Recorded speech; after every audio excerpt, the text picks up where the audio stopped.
पहले refrigerator choose करना कितना सिंपल हुआ करता था ना भाई, बस सिंगल या डबल डोर देखो, कैपेसिटी देखो और काम खत्म। लेकिन अब 2026 में सिचुएशन कंप्लीटली चेंज हो चुकी है। अभी मार्केट में इतने सारे ऑप्शंस आ गए हैं, convertible, AI feature, wifi control, इतनी सारी कूलिंग टेक्नोलॉजीज, अलग अलग फ्रीजर की डिज़ाइन, मल्टीपल स्टार रेटिंग और हर ब्रांड का अलग मार्केटिंग टर्मिनोलॉजी। इसमें ये दिक्कत है ना कि एक नॉर्मल बंदे के लिए समझना काफ़ी कंफ्यूजिंग हो गया है कि एक्चुअली में किस चीज़ का रियल बेनिफिट है और क्या सिर्फ मार्केटिंग है।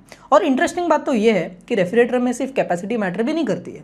सेम 240 लीटर या 300 लीटर कैपेसिटी होने के बाद भी किसी फ्रिज में आप 5 बॉटल भी फिट नहीं कर पाओगे, किसी में बड़ा पतीला भी नहीं रख पाओगे, किसी का वेजिटेबल बॉक्स इतना टाइनी होता है और किसी में फ्रीजर इतना बड़ा हो जाता है कि एक्चुअल यूसेबल जो फ्रिज स्पेस होती है ना वो कम बढ़ जाती है। और रेफ्रिजरेटर भाई कोई छोटी मोटी परचेज तो है ही नहीं। एक अच्छा फ्रिज इजीली 8 से 10 साल या फिर उसके ऊपर भी आराम से चल जाता है। इसलिए अगर देखो गलत मॉडल चूज हो गया ना तो डेली यूसेज में छोटी छोटी इरिटेशन से सालों तक आपको परेशानी उठानी पड़ेगी। इसीलिए इस वीडियो में मैं सिर्फ आपको ना मॉडल्स नहीं रिकमेंड करूंगा, पहले ये समझेंगे कि रेफ्रिजरेटर एक्चुअली चूज कैसे करते हैं। क्योंकि हॉनेस्टली अगर बाइंग गाइड आपने प्रॉपर्ली समझ गए ना तो फ्यूचर में आप खुद ही इजीली अपने लिए एक बेस्ट रेफ्रिजरेटर शॉर्टलिस्ट कर पाओगे। तो चलिए स्टार्ट करते हैं। सबसे पहली चीज़ आपको साइज डिसाइड करनी है, ये सबसे इंपॉर्टेंट डिसीजन है। जनरली 300 से लेकर 400 लीटर का double door freezer most Indian family के लिए सूटेबल है और परफेक्ट स्वीट स्पॉट भी। अगर फैमिली छोटी है तो 250 से लेकर 300 लीटर भी इनफ है, और अगर फैमिली बड़ी है या बल्क में आप ग्रोसरी वगैरह स्टोरेज करते हो तो 400 या फिर उसके ऊपर आप देख सकते हो। और सिर्फ आप करंट फैमिली साइज मत देखो, आप अगले 7 से 8 साल का भी सोचो, क्योंकि फ्रिज फ्रीक्वेंटली रिप्लेस नहीं होता। और एक और इंपॉर्टेंट चीज़ ध्यान में रखो, परमानेंटली ओवरलोडेड फ्रिज है ना उसमें एयर फ्लो प्रॉपर्ली सर्कुलेट नहीं होता, कूलिंग अनइवन हो जाती है और कंप्रेसर पे एक्स्ट्रा लोड पड़ता है। दूसरा सबसे बड़ा कंफ्यूजन क्या है पता है, टॉप फ्रीजर सही रहेगा या फिर बॉटम फ्रीजर। टॉप फ्रीजर वाले रेफ्रिजरेटर जनरली चीपर और ज़्यादा एनर्जी एफिशिएंट होते हैं, वही बॉटम फ्रीजर वाले मॉडल प्रीमियम फील देते हैं क्योंकि फ्रीक्वेंटली यूज जो फ्रिज सेक्शन है वो आपके आई लेवल पे होता है और आपको बार बार झुकना नहीं पड़ता। बट रियलिटी ये है कि बॉटम फ्रिज जो है ना वो यूजुअली महंगे भी होते हैं और इलेक्ट्रिसिटी भी थोड़ी ज़्यादा कंज्यूम करते हैं। और हॉनेस्टली बोलूँगा भाई, इंडियन हाउस होल्ड में फ्रीजर उतना यूज़ नहीं होता जितना नॉर्मल फ्रिज सेक्शन होता है। तो टॉप फ्रीजर अभी भी मोस्ट प्रैक्टिकल चॉइस है फॉर मेजोरिटी बायर्स। पर यहाँ पे एक और ध्यान देने वाली चीज़ ये है कि फ्रिज टू फ्रीजर रेशियो, हर 300 लीटर का फ्रिज अंदर से सेम नहीं होता। इंडियन हाउस होल्ड में जनरली वेजिटेबल्स, दूध, फ्रूट्स, कुक फूड और डेली आइटम ज़्यादा हम स्टोर करते हैं, तो फ्रिज सेक्शन प्रैक्टिकल और स्पेशियस होना ज़्यादा इंपॉर्टेंट है फ्रीजर सेक्शन से। और लीटर नंबर देख के कंफ्यूज मत होना भाई, क्योंकि 2 सेम कैपेसिटी वाले फ्रिज अंदर से कंप्लीटली डिफरेंट हो सकते हैं। Shelf depth, bottle storage, vegetable box size, freezer का ऑर्गेनाइजेशन और डोर शेल्फ यूजिबिलिटी, ये सारी चीज़ें डेली लाइफ में एक्चुअल डिफरेंस क्रिएट करते हैं। अब आते हैं सबसे over hype feature, convertible refrigerator. Brand तो इसे ऐसे मार्केट कर रहे हैं जैसे बिना कन्वर्टेबल के फ्रिज ही इनकम्प्लीट है। रियलिटी देखो बहुत सिंपल है, पहले ये डिसाइड करो कि क्या तुम एक्चुअल में फ्रीजर को फ्रिज में कन्वर्ट करोगे या भी नहीं। अगर आप बहुत ट्रैवल करते हो, पार्टीज वगैरह होस्ट करते हो या कभी कभी आपको टेम्पररी एक्स्ट्रा फ्रिज स्पेस की जरूरत पड़ती है तो ही ये यूजफुल है। अदरवाइज ऑनेस्टली मेजॉरिटी यूजर्स के लिए मैं ये बोलूँगा कन्वर्टेबल फीचर जो है ना वो बैरली ही यूज़ करते हैं। और एक रियलिटी देता हूँ, कन्वर्टेबल मोड इंस्टेंट नहीं होता, बटन दबाओ तो कन्वर्ट नहीं होता। टेम्परेचर स्टेबलाइज होने में कम से कम 1 घंटे का समय लग सकता है। अब स्टार रेटिंग की बात करते हैं। ये पॉइंट ना बहुत लोग अननेसेसरीली ओवरथिंक करते हैं। 2026 में BEE स्टार रेटिंग चेंज हो चुकी है। जो फ्रिज जो पहले 3 स्टार थे वो अभी 2 स्टार रह गए और ब्रांड इसी चीज़ पे मार्केटिंग करेंगे। बट एक्चुअल इलेक्ट्रिसिटी डिफरेंस अगर आप देखोगे तो सिर्फ 300 से 500 रुपये आता है, महीने का नहीं साल का। जबकि आप फ्रिज का डिफरेंस देखोगे ना 2 स्टार और 3 स्टार में तो 3 से लेकर 5,000 तक का डिफरेंस होता है। तो ब्लाइंडली सिर्फ स्टार रेटिंग के पीछे मत भागो और डिस्काउंट देख के ओल्ड स्टॉक भी ब्लाइंडली मत खरीदना। मैन्युफैक्चरिंग ईयर चेक करो और latest BEE label properly check करना। आज के टाइम पे इन्वर्टर कंप्रेसर ऑलमोस्ट मैंडेटरी है, नॉन इन्वर्टर रेफ्रिजरेटर अवॉइड ही करो। इन्वर्टर कंप्रेसर का बेनिफिट क्या है, कम नॉइस करेगा, स्मूथर कूलिंग देगा और इलेक्ट्रिसिटी भी कम यूज़ करेगा और इसकी जो कंप्रेसर की लाइफ है वो भी ज़्यादा बढ़ेगी। ब्रांड ना देखो अलग अलग फैंसी कूल नेम यूज़ कर रहे हैं भाई आजकल। LG ने यूज़ किया डोर कूलिंग प्लस, सैमसंग का ट्विन कूलिंग, हायर का ट्रिपल इन्वर्टर, वर्लपूल का इंटेलिजेंस। बट आपको नाम याद नहीं रखना है, बस इतना समझो कि कूलिंग इवनली हो रही है या नहीं और फ्रिज के हर कॉर्नर में प्रॉपर्ली एयर फ्लो मिल रहा है या नहीं। शोरूम में ना फैंसी फीचर देख के इंप्रेस मत हो जाना, बॉटल्स फिट हो रही है या नहीं ये चेक करना। वेजिटेबल बॉक्स जेन्युइनली यूजफुल है या सिर्फ नाम के रखे हैं, सेल्फ एडजस्टेबल है या नहीं, बड़े यूटेंसिल्स आप कंफर्टेबली उसमें फिट कर पाओगे या नहीं, ये सब चीज़ें डेली यूज पे AI और वाईफाई से ज़्यादा मैटर करती है। इंटरनल जो लेआउट होती है ना फ्रिज की, वही एक्चुअल यूसेबिलिटी डिसाइड करती है। और बिल क्वालिटी में कभी भी कॉम्प्रोमाइज़ मत करना। डोर गैस्केट चेक करो, ये वो रबर सील होती है जो डोर क्लोज होने पे कूलिंग को लॉक करती है अंदर। चीप गैस्केट रहेंगे तो वहाँ पे कूलिंग लीकेज होगा, फंगस बिल्टअप होगा और कंप्रेसर पे एक्स्ट्रा प्रेशर आएगा और आपका बिजली का बिल भी बढ़ेगा। शेल्फ क्वालिटी, प्लास्टिक फिनिशिंग और डोर बीन्स भी चेक करो। और अगर पॉसिबल हो तो क्लीन बैग डिजाइन वाला रेफ्रिजरेटर प्रेफर करो। इसमें एक्सपोर्ट्स कॉल होंगे ना तो वहाँ डस्ट भी जमा होता है, क्लीनिंग ईजी नहीं होती और चूहे और मच्छर जाने का भी टेंशन हो जाता है। और एक मिथ क्लियर कर देता हूँ, स्टेबलाइजर फ्री ऑपरेशन का मतलब ये नहीं कि स्टेबलाइजर की ज़रूरत ही नहीं है। इंडिया में स्पेशली अगर आपके एरिया में ना वोल्टेज फ्लक्चुएशन ज़्यादा होता है तो एक्सटर्नल स्टेबलाइजर अभी भी रिकमेंडेड है। 1500 का ही है भाई स्टेबलाइजर, ले लो वरना बाद में बड़ा खर्चे से बच जाओगे। और लास्ट पॉइंट, सिर्फ ब्रांड मत कंपेयर करो, स्पेसिफिक मॉडल ब्रांड के कंपेयर करो।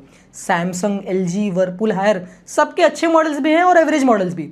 सर्विस नेटवर्क और आफ्टर सेल सपोर्ट भी बहुत इंपॉर्टेंट है, क्योंकि फ्रिज अगर पीक समर में खराब हो गई ना तो टेक्नीशियन अगर 5 दिन बाद आ रहा है तो सारे आपके जितनी फैंसी फीचर्स है ना वो सारे यूजलेस हो जाएंगे। अल्टीमेटली आपको चाहिए practical storage, reliable cooling, decent efficiency, good service और long term peace of mind. अगर आपने ये सारे पॉइंट फॉलो कर लिए ना तो किसी भी ब्रांड के आप गलत डबल डोर रेफ्रिजरेटर नहीं चूज करोगे, ये मेरा वादा है। चलिए आप देखते हैं बेस्ट डबल डोर रेफ्रिजरेटर इन 2026। यहाँ मैं ना मॉडल को रैंक नहीं करने वाला हूँ, मैं आपको ये जो 5 कैटेगरी जो आपको स्क्रीन में दिख रही है ना उसमें से एक एक के बेस्ट मॉडल्स रिकमेंड करने वाला हूँ। अगर आपका इनमें से कोई स्पेसिफिक यूज केस है तो आप टाइम स्टैम्प के थ्रू उस सेक्शन में जंप कर सकते हो। बढ़ते हैं अपने पहले कैटेगरी की तरफ, बेस्ट बजट पिक। अगर आपका बजट 20,000 के नीचे है और आप चाहते हैं एक बेस्ट डबल डोर रेफ्रिजरेटर लेना जो स्मार्ट फीचर के साथ भी आए, तो इस कैटेगरी में सिर्फ एक ही मॉडल बेस्ट है, माइडिया का 230 लीटर वाला मॉडल। सिर्फ 20,999 रुपये में मिल रहा है। अब ये नाम सुन के आपके मन में ना एक ही सवाल आया होगा, माइडिया ट्रस्टवर्दी है या नहीं, ये बताओ भाई। तो सुन लो, माइडिया है ना ग्लोबली दुनिया की टॉप 3 होम अप्लायंसेस ब्रांड में एक ब्रांड है। इंडिया में नाम नया है लेकिन कंपनी बिल्कुल नया नहीं है और कंप्रेसर पे 10 साल की वारंटी भी दे रहा है, तो उन्हें तो अपने प्रोडक्ट पे पूरा कॉन्फिडेंस है। 233 लीटर टोटल कैपेसिटी, फ्रीजर में 63 लीटर अलग। एक 3 से 5 मेंबर की फैमिली के लिए कंफर्टेबल है, ना ज़्यादा छोटा लगेगा ना ओवरसाइज। 2 स्टार रेटेड है और कंजम्पशन की बात करें तो 210 से लेके 230 किलोवाट आवर के बीच में है। इस प्राइस रेंज में मैं बोलूंगा कि ये बिल्कुल एक्सेप्टेबल फिगर है। और सबसे important part, 9-in-1 convertible modes. इस प्राइस में ये एक बड़ी बात है, आप फ्रीजर कंपार्टमेंट को फ्रिज मोड में कन्वर्ट कर सकते हो 9 अलग अलग कॉम्बिनेशन से। ज़्यादा खाना रखना हो तो सबको फ्रीज कर लो, फ्रीजर की ज़रूरत ना हो तो वो भी एडजस्ट हो जाता है। कूलिंग के लिए मल्टी एयर फ्लो दिया गया है, एक्सप्रेस फ्रीज मोड है और एक स्मार्ट सेंसर भी है जो लोड के हिसाब से ऑटोमेटिकली कूलिंग को एडजस्ट करता रहता है। डिओड्राइजर और लो नॉइस ऑपरेशन है, स्टेबलाइजर फ्री चलता है। बिल्ड की बात करें तो क्रिस्टल सिल्वर फिनिश है, 3 टफन ग्लास शेल्स है फ्रिज में, 3 से 2 डोर बीन्स है, LED लाइट भी अंदर मिल जाती है। डायमेंशन आपको स्क्रीन में दिख रही है, पहले मेजर करना अपने स्पेस को फिर ऑर्डर करना। एक चीज ऑनेस्टली बोल देता हूं, माइडिया का जो सर्विस नेटवर्क है ना इंडिया में अभी भी एक्सपैंड हो रहा है, लेकिन अगर आप फीचर और वैल्यू के पर्सपेक्टिव में देखोगे ना और अगर आपका बजट भी टाइट है तो इस प्राइस में जो ये फीचर प्रोवाइड कर रहा है इसको कोई नहीं बीट कर रहा। लिंक मैंने दे दी डिस्क्रिप्शन में और प्रोडक्ट को भी यहाँ पे कर दिया है फीचर। बढ़ते हैं नेक्स्ट कैटेगरी की तरफ, बेस्ट एनर्जी सेवर। बिजली का बिल अगर आपका महीने 2000 के ऊपर जाता है तो फ्रिज का रनिंग कॉस्ट एक सीरियस कंडीशन है। फ्रिज एक बार खरीदते हो लेकिन वो 24 घंटे 365 दिन चलती रहती है, तो लॉन्ग टर्म में कौन सा मॉडल सच में सस्ता पड़ेगा ये सोचना जरूरी है। और इस पूरी लिस्ट में सबसे एफिशिएंट नाम है सैमसंग का, जिसके एनुअल एनर्जी कंजम्पशन सिर्फ 200 किलोवाट आवर पर ईयर है। प्रैक्टिकली समझते हैं, अगर इलेक्ट्रिसिटी का रेट 8 रुपये भी पर यूनिट मान के चलोगे ना तो फ्रिज साल में सिर्फ 1600 रुपये का ही बिल ला के देगा, मतलब रफली 133 रुपीज पर मंथ। और ये 2026 का मॉडल है तो BEE रेटिंग भी अपडेटेड वर्जन की है। कैपेसिटी यहाँ पे 236 लीटर की है, total fresh fruit compartment 183 litre का और फ्रीजर 53 लीटर का। 3 स्टार रेटेड है, कंप्रेसर डिजिटल इन्वर्टर है, सैमसंग की प्रूवन टेक्नोलॉजी है, 10 साल की आपको कंप्रेसर पे वारंटी देखने मिल जाएगी। कूलिंग के लिए यहाँ पे ऑल राउंड कूलिंग सिस्टम दिया गया है जो मल्टी एयर फ्लो यूज करके फ्रिज के हर कॉर्नर में यूनिफॉर्म टेम्परेचर मेंटेन करता है। एक चिलर ट्रे भी है, एक एक्स्ट्रा कोल्ड जोन भी है जो अलग अलग स्पेसिफिक आइटम के लिए यूजफुल होती है। पावर कूल मोड भी है, जब आपको जल्दी कूलिंग चाहिए तो एक बटन प्रेस करोगे तो जल्दी से कूल हो जाएगा। बिल्ड की अगर मैं बात करूं तो ग्रे सिल्वर मेटालिक फिनिश है, टफन ग्लास सेल्स है, 1 वेजिटेबल ड्रॉअर, 4 वेजिटेबल शेल्फ, एक ट्रे, एंटीबैक्टीरियल ग्लास केट, LED इंटरनल लाइट, डायमेंशन में स्क्रीन पे दिखा रहा हूँ, मेजर कर लेना। सैमसंग का एक एडवांटेज जो लोग अंडर एस्टिमेट करते हैं, इनकी आफ्टर सेल्स नेटवर्क है ना, वो इंडिया में बहुत स्ट्रॉन्ग है। छोटे शहरों में भी ना आपको सैमसंग का सर्विस सेंटर मिल जाएगा, तो लॉन्ग टर्म ओनरशिप में कोई भी टेंशन नहीं है। लिंक मैंने दे दिया डिस्क्रिप्शन में और प्रोडक्ट को भी यहाँ पे कर दिया है फीचर। बढ़ते हैं अपने तीसरी कैटेगरी की तरफ, best convertible most flexible fridge. तो यहाँ पे अगर आप देखोगे ना, कभी ऐसा होता है ना कि कभी मेहमान आ जाते हैं तो आपको ज़्यादा जगह की ज़रूरत होती है फ्रिज के अंदर, कभी फ्रीज़र की ज़रूरत ही नहीं होती कुछ दिनों तक, कभी सिर्फ फ्रिज में जगह चाहिए और फ्रीज़र एम्प्टी पड़ रहा है। अगर आपके हाउस होल्ड में ना ऐसा स्टोरेज बहुत बार चेंज होता रहता है, तो आपको चाहिए ऐसा फ्रिज जो आपके साथ एडजस्ट करे आपकी रिक्वायरमेंट के साथ। वर्लपूल का ये मॉडल 10-in-1 कन्वर्टेबल मोड के साथ आता है, इस पूरी लिस्ट में सबसे ज़्यादा फ्लेक्सिबल, और एक कन्वर्ट टाइम सिर्फ 27 मिनट्स। बाकी ब्रांड्स में अगर आप देखोगे ना तो 1-1 घंटे लगा लेते हैं। यहाँ पे कैपेसिटी 235 लीटर्स है, फ्रेश फूड सेक्शन अप्रॉक्स 180 से लेकर 190 लीटर का, फ्रीजर की अलग है, 2 स्टार रेटेड है, कंप्रेसर इंटेलिजेंस इन्वर्टर है जो स्टेबलाइजर फ्री ऑपरेशन के साथ आता है। और एक खास चीज़, ये फ्रिज ऑटो कनेक्ट हो जाता है आपके होम इन्वर्टर के साथ, मतलब पावर कट में भी सीमलेसली स्विच हो जाता है, कंप्रेसर हैंग नहीं करता। वर्लपूल का माइक्रो ब्लॉक टेक्नोलॉजी भी है इस मॉडल में, जो वेजिटेबल्स और फ्रूट्स को ज़्यादा फ्रेश रखने में हेल्प करता है, डोर सरफेस पे जर्म्स को रिड्यूस करता है। और मिनी रेफ मोड भी है जहाँ पे आप 50% की एनर्जी सेविंग कर सकते हो। जब फ्रिज थोड़ा कम हो ना तो ये बटन दबा देना तो आपकी एनर्जी सेविंग हो जाएगी। बिल्ड की बात करें तो crystal black glass door front है, इसलिए इसका सबसे डिस्टिंग और प्रीमियम लुकिंग फिनिश भी बोल सकते हो। ग्लास डोर फिनिश जनरली अलग दिखता है किचन में, टफ एंड ग्लास सेल से, मल्टीपल डोर बिन से, एक्ट्रे है, वेजिटेबल ड्रॉअर है, एलईडी इंटीरियर लाइट भी देखने मिल जाएगी। डायमेंशन में फिर से स्क्रीन में दिखा रहा हूँ, मेजर करना, उसके बाद ऑर्डर करना, अपने किचन स्पेस को जज करना। अगर आपको मैक्सिमम फ्लेक्सिबिलिटी और प्रीमियम लुक दोनों चाहिए ना भाई एक ही फ्रिज में, तो वर्लपूल यहाँ पे क्लियर विनर है। लिंक मैंने दे दिया डिस्क्रिप्शन में, प्रोडक्ट भी कर दिया है फीचर। बढ़ते हैं अपनी चौथी कैटेगरी की तरफ, best premium build double door refrigerator. अगर आप एक ऐसा फ्रिज चाहते हो ना जिसमें एक बार पैसे लगाओ और 10 से 12 साल तक सोचना भी ना पड़े, जो साइलेंट चले, जो दिखने में भी काफ़ी बढ़िया हो और जेन्युइनली आपको वो हाई क्वालिटी वाली फील दे, तो इस पूरी लिस्ट में एक ही फ्रिज है, बॉश का 243 लीटर।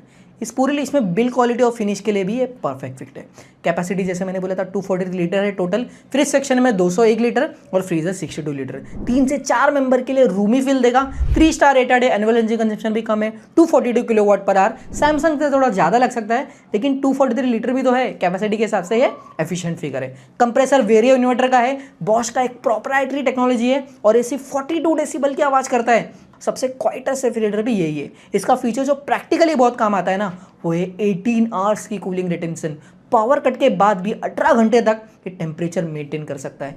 किसी भी शहर में जहाँ लोड शेडिंग ज़्यादा होता है वहाँ इसका एक रियल एडवांटेज है। और सुपर फ्रीज मोड भी दिया गया है, जब ज़्यादा आइटम एक साथ फ्रीज करनी हो तो ये बहुत ज़्यादा यूजफुल है। कन्वर्टेबल मोड्स भी है 6-in-1 वेरियोजोन टेक्नोलॉजी के साथ। बिल्ड क्वालिटी की अगर मैं बात करूँ, स्टील बॉडी है, शाइनी सिल्वर फिनिश के साथ, 4 टफ एंड ग्लास देखने मिल जाएंगे फ्रिज में, जिसमें 3 एडजस्टेबल है, 3 डोर बिन है, 1 बॉटल शेल्फ, एक tray, 2 ice cube tray, deodoriser, multi flow air drawer, moisture control, door alarm, anti bacterial gasket, ये सारी चीज़ें आपको इसके अंदर दिखने मिल जाएगी। डिजिटल डिस्प्ले और टच कंट्रोल भी दिया गया है। डायमेंशन में फिर से स्क्रीन में दिखा रहा हूँ, चेक कर लेना। प्राइस देखो ना, अगर आप देखोगे तो 30,000 के आसपास आता है, थोड़ा ज़्यादा लग सकता है, लेकिन अगर आप बिल्ड क्वालिटी, साइलेंस और एक लंबे समय तक अपने फ्रिज को यूज़ करना चाहते हो ना, तो ये प्रीमियम पे करना एब्सोल्युटली वैलिड लगा मुझे, कोई आपका पैसा वेस्ट नहीं होगा। लिंक मैंने दे दिया डिस्क्रिप्शन में, प्रोडक्ट भी यहाँ पे कर दिया है फीचर। बढ़ते हैं फाइनल कैटेगरी पे, best double door refrigerator for large families. 5 लोग अगर आपके घर पे है या फिर 6 भी, वीकली ग्रोसरीज बहुत ज़्यादा आता है, वेजिटेबल, फ्रूट, दही,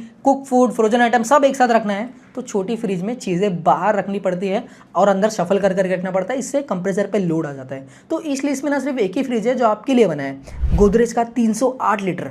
इस पूरी लिस्ट में सबसे बड़ी कैपेसिटी जैसे मैंने बोला था 308 लीटर है। फ्रेश फूड कंपार्टमेंट 243 लीटर का, ये अकेला कंपार्टमेंट ही ज़्यादा बड़ी फ्रिज के टोटल कैपेसिटी से बड़ा है। फ्रीजर यहाँ पे 65 लीटर का अलग से मिलता है, 2 स्टार रेटेड है, annual energy consumption 276 kilowatt per hour है, ज़्यादा लग सकता है, बट पर लीटर के हिसाब से अगर आप देखोगे तो एफिशिएंसी रीजनेबल है। कंप्रेसर एआई ड्रिवन इन्वर्टर है with nano shield power AI tech, stabiliser free operation करता है, एनर्जी सेव मोड भी है और नैनो शील्डबुल टेक्नोलॉजी है। ये फ्रिज के इंटरनल डोर सरफेस पे 95% तक सरफेस डिसइंफेक्शन को क्लेम करता है। वेजिटेबल और फूड ज़्यादा टाइम तक इसमें फ्रेश रहते हैं। कन्वर्टेबल मोड्स में 4-in-1 ऑप्शन है जो फ्रिज और फ्रीजर के बैलेंस के लिए बनाया गया है। बिल्ड में स्टील रस्ट टेक्सचर फिनिश है जो फिंगरप्रिंट नहीं दिखा था, प्रैक्टिकली डेली यूज में एक अंडररेटेड फीचर है। टफन ग्लास शेल्फ हो गया, मल्टीपल डोर बीन, एक ट्रे, वेजिटेबल ड्रॉअर, ये सारी चीजें इंक्लूडेड है। डायमेंशन यहाँ पे स्क्रीन पे दिखा रहा हूँ, चेकआउट कर लेना। प्राइस की अगर मैं बात करूँ तो 31,000 के आसपास देखने मिलेगा। थोड़ा महंगा तो है, लेकिन देखो 308 लीटर में इस प्राइस के आसपास कोई भी दूसरा स्ट्रॉन्ग ऑप्शन नहीं है। गोदरेज जो ऐसे भी भाई इंडिया की सबसे ट्रस्टेड ब्रांड में से एक है, after sales network countrywide available है। अगर आपकी बड़ी और जॉइंट फैमिली है तो ये इन्वेस्टमेंट सही जगह जा रही है। जरूर से चेकआउट करना, लिंक मैंने दे दिया डिस्क्रिप्शन में और प्रोडक्ट को भी यहाँ पे कर दिया है फीचर। तो ये थे दोस्तों मेरे 5 डबल डोर रेफ्रिजरेटर, 5 अलग अलग जरूरतों के लिए मैंने बताया। बजट टाइट है तो माइडिया, बिजली का बिल का कंसर्न है तो सैमसंग, फ्लेक्सिबिलिटी चाहिए तो वर्लपूल, प्रीमियम बिल क्वालिटी चाहिए तो बॉश, और बड़ी फैमिली है तो गोदरेज। पहले अपना यूज केस क्लियर करो, फिर इसका डिसीजन खुद क्लियर हो जाएगा। वीडियो अगर हेल्पफुल लगी तो चैनल को सब्सक्राइब करना मत भूलना और वीडियो को लाइक करे बगैर जाना नहीं। और अगर कोई स्पेसिफिक प्रोडक्ट कंपेयर करना चाहते हो तो कमेंट में बताना, अगली वीडियो में कवर कर लेंगे। मिलते हैं नेक्स्ट वीडियो में, तब तक के लिए stay healthy, stay safe, bye.